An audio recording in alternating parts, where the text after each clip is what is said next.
Hey guys, David Harris here. Welcome to one of my new videos. I create web and tech tips which empower and inspire you.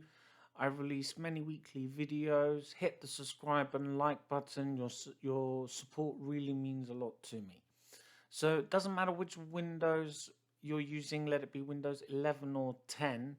As you've noticed throughout the years, it's got harder and harder to access all the settings and all the tweaks you'd like to do with Windows.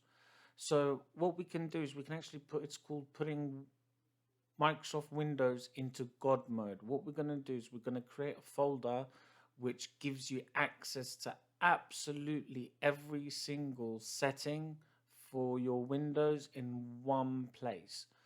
So what we're going to do is very easy. We're just going to right click, create a folder. Now in the name, and I'm going to put this command in the description so you can easily just copy and paste it.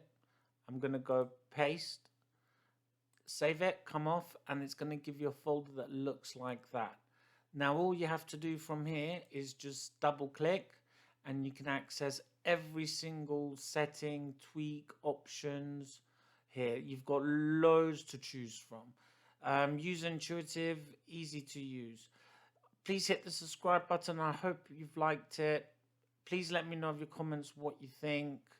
Anything that I can cover, I'll happily do it if I can for you guys. Lots of love and God bless, and I hope you find this helpful, guys.